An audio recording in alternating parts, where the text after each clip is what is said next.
Thibaut a 5 ans. Il est atteint d'une maladie rare, l'amyotrophie spinale.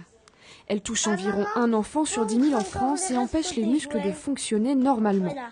Ça calme mon essence. Il y a donc peur. Cette année, avec ses parents, l'Yvelinois fait partie des 5 familles ambassadrices du Téléthon et il a déjà quelques scoops à nous livrer. Il paraît qu'il nous amène dans un endroit où il y a là des jeux.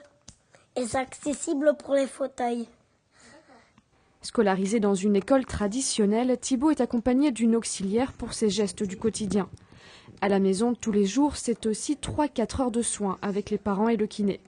Des journées bien remplies, mais pas de quoi épuiser le jeune garçon, toujours très positif.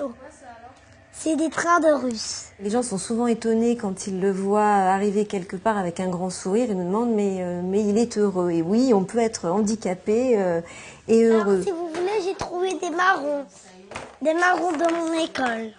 Il est tellement positif, combatif, qu'il essaye de tirer profit de n'importe quoi. Et puis finalement, il va s'enthousiasmer des petits bonheurs de la vie. Et donc, c'est ce qui fait qu'il est heureux et qu'il profite malgré tout des joies des enfants de son âge. Et comme tous les enfants de son âge, lui aussi rêve de son futur métier.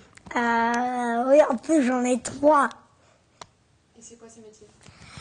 Bus, train, avion. Ah oui, d'accord, il va falloir choisir. Ah oui, c'est l'un des 3. Actuellement, aucun traitement ne peut le guérir. Le gène déficient a été découvert dans les années 90, mais il faut maintenant que les chercheurs trouvent le moyen de le reprogrammer. Les parents de Thibaut y croient, ils espèrent que les recherches aboutiront avant son adolescence. Mais il faut faire vite, très vite, car la maladie est évolutive et les contraintes de son handicap vont aller en grandissant. Oui, on est optimiste, mais ça reste quand même une course contre la montre.